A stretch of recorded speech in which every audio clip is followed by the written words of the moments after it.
everybody, yes it's me, GhostCritic. I'm back with my Wednesday comic book pull list video. Although this week there didn't really seem much of a point to make a big huge dash down to my comic book store because somehow I only have 2 books on my pull list this week, and try as hard as I could, I really just didn't see anything that grabbed me and made me want to read anything else. But as Jared Osborne pointed out to me last night on Twitter, it's not like I haven't got a nice big stack of back issues that I've been buying over the last month to get through and read. So reading material is not short, though my pull list was.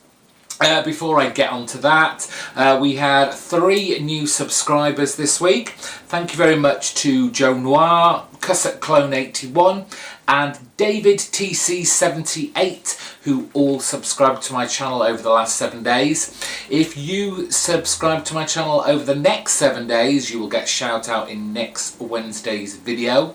And as this video is going to be quite short, I'll just remind you, because it has cropped up again, someone didn't get their shout out once they'd subscribed to me.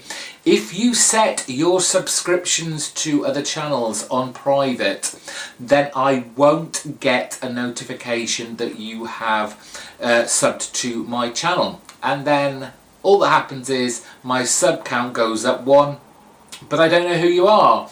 So stop hiding who you're subscribing to, and I'll get that email notification, and then you will get a shout out. I'm sorry if I have missed you out in the past, but that is the only reason why.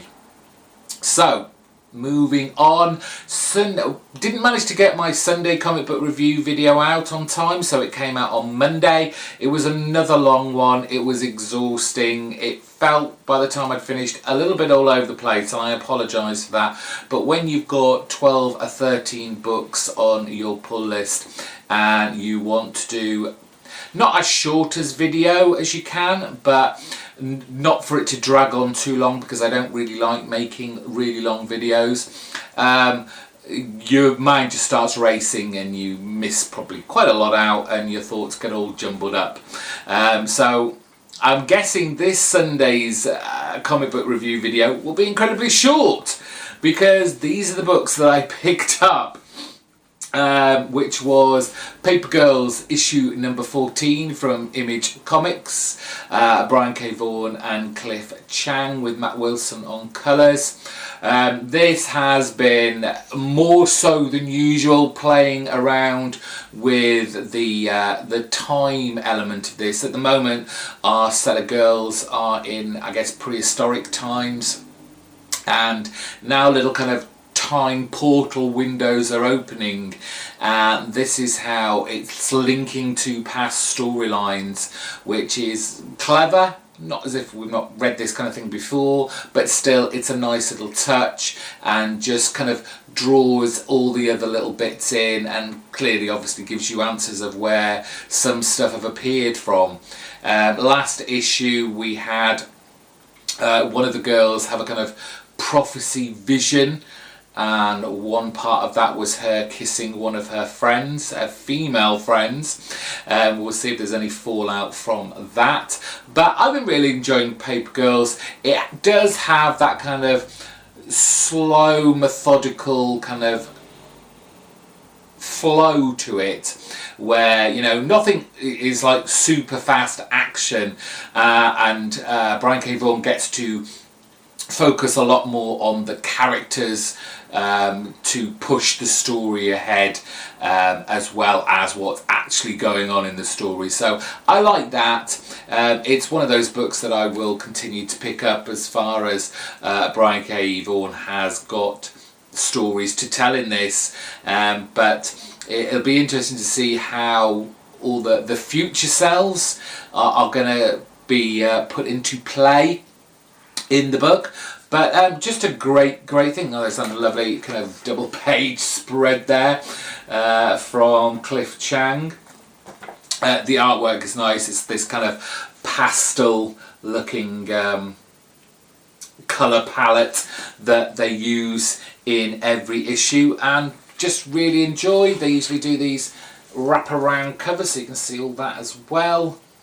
Great stuff. And the only other comic from me is from Boom Studios, and that's issue 32 of The Woods, which frustrates me so much. I do just think now that this has to be coming to an end. To be fair, I think James Tynion has kind of lost his way with this book, maybe concentrating too much on his mainstream big two books over at DC.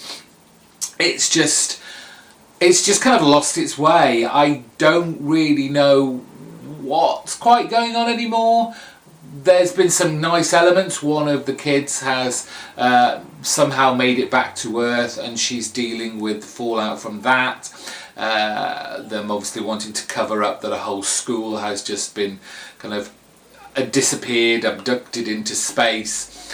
But there's too many characters now doing all sorts of things and trying to keep abreast of each and every one of their storylines and how they're fitting into the whole grand scheme of things is becoming a bit of a chore.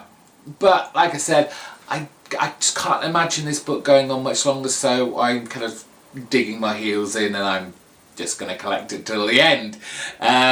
It's not a terrible book by any means. It's just the storyline needs to figure out what it is doing. And I'm afraid that's it. 2 books. I'll probably have 20 next week, some ridiculous number. But if you have any recommendations of stuff I should be reading, let me know in the comment section down below. Let me know what you picked up this week. There were a few number ones out this week, but like I said, none of them really appealed to me. There was a new one of the Luna Brothers and Sarah Vaughan book out. I can't remember, Empress Express or something like that. They did a great job on Alex and Ada, but it is one of those books, and they are one of those kind of creative teams where it is very kind of a slow paced. It's a slow burner.